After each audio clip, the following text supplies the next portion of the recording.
कंवारी ननद। अंजलि की उम्र लगभग 30 साल हो चुकी थी। वो एक स्कूल में टीचर की जॉब करती थी। अंजलि के घर में उसकी माँ के अलावा उसका छोटा भाई और भाभी भी रहा करते थे। 30 साल की उम्र होने के बाद भी अंजलि की अब तक शादी नहीं हुई थी। इस बात को लेकर अंजलि की माँ रुक्मिणी देवी काफी परेशान रहा करती थी। माँ, मैं स्कूल जा रही हूँ, जरा मेरा टिफिन तो दे दीजिए। अब क्या पूरी जिंदगी मैं तुझे टिफिन बनाकर देती रहूंगी? अरे कुछ सोचा भी अपने बारे में या बस ऐसे ही? क्या माँ, सुबह सुबह फिर वही बातें लेकर बैठ गई।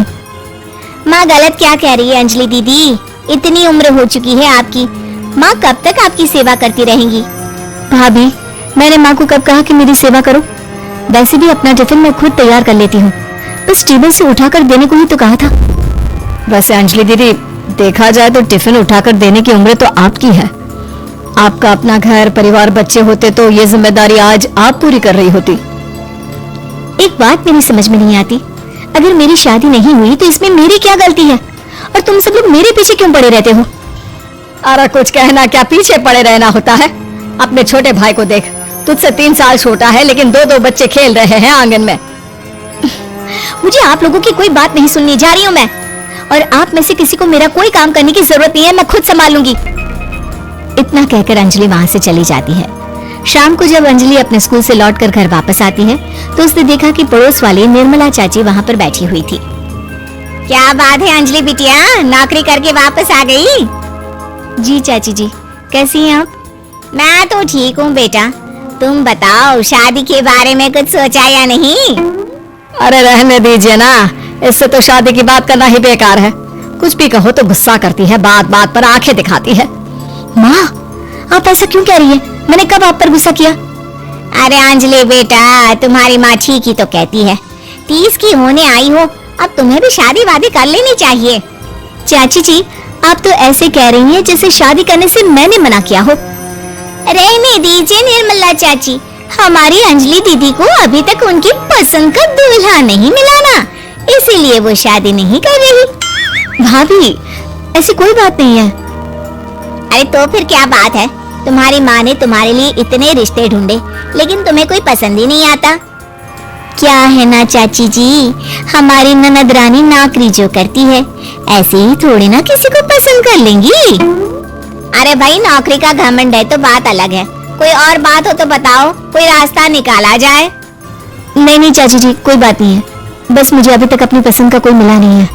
सुन लिया आपने, इस लड़की के तो पर निकल आए हैं और इतनी उम्र में अपनी पसंद का कोई मिलेगा भी नहीं इसे। माँ, आप मेरी शादी को लेकर हमेशा मुझे ताने क्यों मारती रहती हैं? अपनी माँ की बातें तो ताने लगती है। ताने हैं? बताओ, मैंने कुछ गलत कहा क्या? देखो, ये सब छोड़ो, मेरी दूर की बुआ का बेटा है, उसकी अभी शादी नहीं हुई है, उम्र होगी कोई 34-35 साल। आप कहें तो बात आगे बढ़ाऊं? अरे हाँ हाँ, क्यों नहीं, ये भी कोई पूछने की बात है। अरे जल्दी से लड़के को यहाँ बुला लो। माँ, आप मुझसे पूछे बिना मेरी शादी की बात करने जा रही हैं और मेरी उम्र 30 भी पूरी नहीं हुई है। निर्मला चाची कह रही है कि वो लड़का 35 साल का है। अंजलि दीदी, आपको क्या लगता है इस उम्र में कोई फिल्म का हीरो आएगा आपके लिए? देखिए, अब पसंद और नापसंद की बात तो रहने दीजिए, पसंद करने की उम्र तो आपकी निकल चुकी, अब तो जो भी मिले उसी से शादी कर लीजिए, इसी में भलाई है।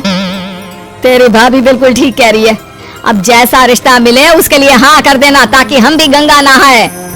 ठीक है, चलिए मैं उस लड़के को कहती हूँ, वो कल ही अंजलि को देखने आ जाएगा।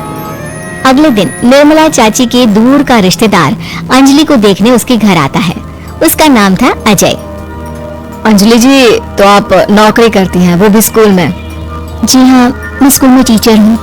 हमारी बेटी बहुत होशियार है, अरे पढ़ने लिखने में इतनी होशियार है, इसीलिए तो इसकी नौकरी लगी है स्कूल में। हाँ हाँ ठीक है आंटी जी, जरा मुझे भी तो बात करने दीजिए आपकी बेटी से। जी पूछिए ना, क्या पूछना चाहते हैं? अंजलि मैडम, ये तो बताइए कि आपने अभी तक शादी क्यों नहीं की? बस ऐसे ही, कहीं कोई रिश्ता पसंद नहीं आया इसलिए।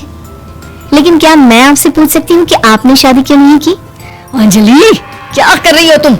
लड़कियों को इस तरह की बातें नहीं शोभा देती। रहने दीजिए आंटी जी, आपकी बेटी काफी पढ़ी लिखी है, मैं उनके सवाल का जवाब दे ही देता हूँ। वो क्या है ना, मुझे भी अभी तक अपनी पसंद की कोई लड़की नहीं मिली। अच्छा अच्छा, कोई बात नहीं। वैसे आपकी तनख्वाह कितनी है, कितना कमा लेती है महीने का?